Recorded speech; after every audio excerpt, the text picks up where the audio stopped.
So we continue to the next question. So the next question is your personal statement, and you have to summarize the ways in which your personal background, this is very important, personal background has encouraged you to want to make an impact in your home country. You should indicate areas in which you have already contributed, such as having overcome any personal or community barriers to or in higher education. This is just an example. So try to talk about where you have contributed, okay? Not only in education, but also in other fields, because we are working on various things. Yes, so here I expect you to have a very good flow. Again, here you have to make a plan. Personal statement, you just have to introduce who you are. What was your childhood, life like?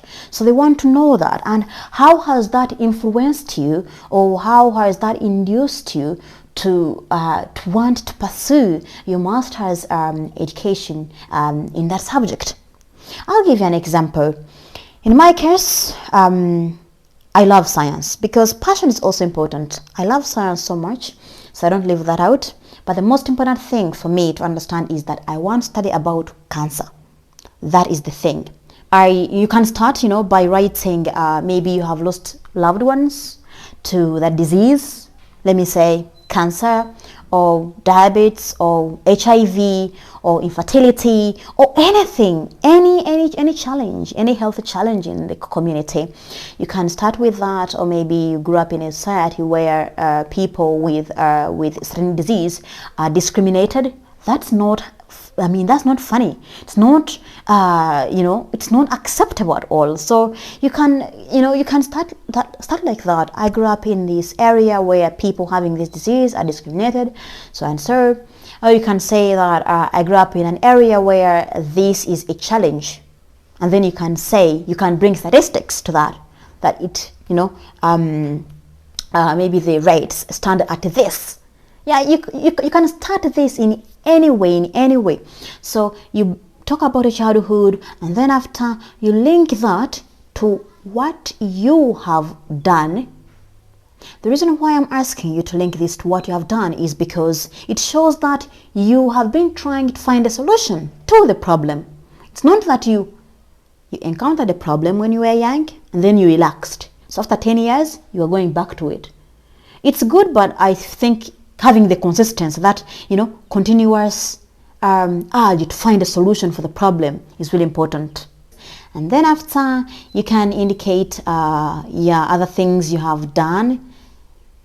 Where you have contributed. For example, maybe you say that you run online fundraising to help people in your community to start their own businesses. It doesn't have to be limited to what you want to study, but it can be related to your SDGs, the remaining 2 SDGs you chose. And then you wrap up. Then you can indicate how the Commonwealth scholarship will help you to also achieve your goals. So something like that. And then voluntary and leadership experience. Yes, so this is where you mention all the activities where you have been involved. You can indicate when the project was done, where it was done, who were the participants, and then you can indicate the effect of that. And then as we study, we are all leaders at one point in our lives. We become prefects, we become what? We become heads of, various associations at the universities. And this is really important. Actually, this is something I wanted to mention. If you're a young person and you are here and you want to apply to this scholarship in the future, if you are still at your undergrad, try to find ways of getting involved in leadership. You may ask me, what if I can't have access to those positions? Well, we all have various ways we can get involved in leadership. If there is no chance of you getting involved in a certain organization to play a specific role, start your own thing. We have internet. Never underestimate the power of social media. Social media is, oh my goodness, is amazing.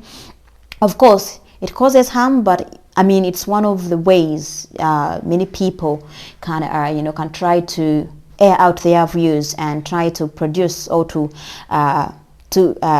present what they are capable of. And one of the ways you can look for help. So set up something, start up something, start an initiative, start it. And actually, one of the ways you can increase chances of having this scholarship is you having something you have done, which is in your names, even if it's not in your names, but it's always good if you have initiated, something by yourself, because that's something you're passionate about.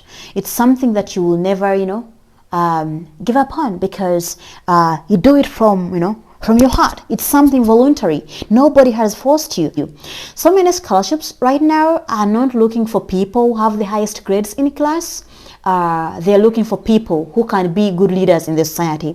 They're not looking for people who can be like, yeah, I did medicine, I'm a doctor.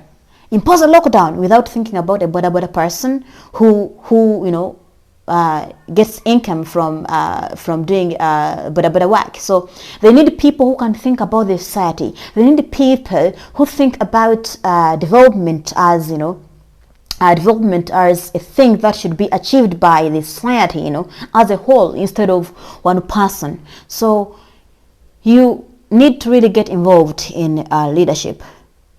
Try your best. I advise you to keep saving the progress, because it's really important. Even if you lose the connection, you can still come back to your application and find the information there. But if you have not pressed save progress, if you lose the connection, or in case anything happens and you abruptly or maybe close the tab, you will not find the information in your application. So I strongly advise you to always save. And then the next thing will be uploading the files. Passports, upload your passport. So this is very important for any person who is still at their undergrad. If you don't have your passport, make sure that you have your passport. You need a passport. You will miss so many opportunities if you don't have a passport. So I advise you to have your passport as early as you can. Have your passport. Don't be lazy. Have your passport. And if you don't have access, or if you don't have resources to have your passport, I know there are some people who really want to have the passport, but they don't have the resources to have the passport. That's really sad. But especially in developing countries where it's more of corruption, that you have to pay so much if you want a passport. And if you don't have that money, then you have to wait for about a year, or you have to go back for years to get the passport. That's really sad. So what can I do for you? Well, right now, I don't know what you can do, but try to maybe to reach out to various people who you think can help you to have the passport financially.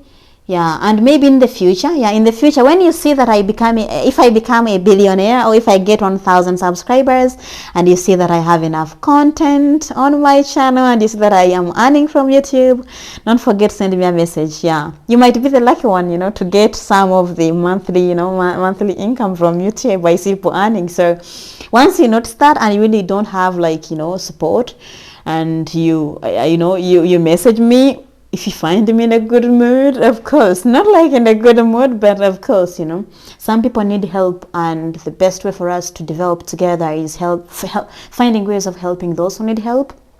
So, maybe one day in the future, but maybe in next year. Next year. Let's keep on working hard, and I'll also be working hard, in my applications and everything. So, if you think that there is anything I can do, don't hesitate to reach out. You never know. I might have the resources, and then you message me that instant, and I'll be like, oh, okay, have it.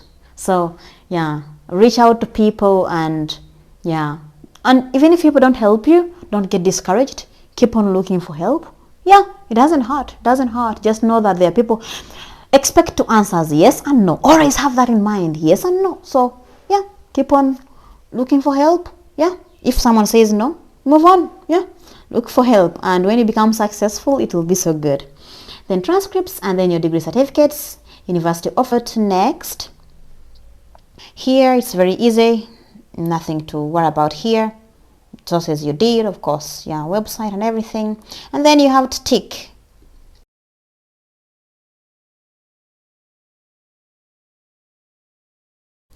and then you go to next. Yeah, so here for the first time, yes, you must do yes. Yes, the application is going to close on 1st November, but your referees do have time to submit their references for about 3 weeks. Yeah, so if your referees, or if you are in touch with your referees and they say that, oh, we shall be very busy in November, then what you can do is to just do the way I've done, just adding one word in each essay so that you can proceed, because you can't proceed if it's blank. So just add one word, come through, and then submit it. When you submit it, they will get the emails and they will start writing the reference letters for you. And then after, you can log in. So if you submit your application, you can edit your application. You have the chance to edit your application before the deadline. So you submit it, right? But you just have to go to the website and look for the, just type in Commonwealth scholarships, and then you go, check the scholarship you want to apply to. Your application will be there, and you just have to choose edit. I think you can clearly see here after logging in, there is edit.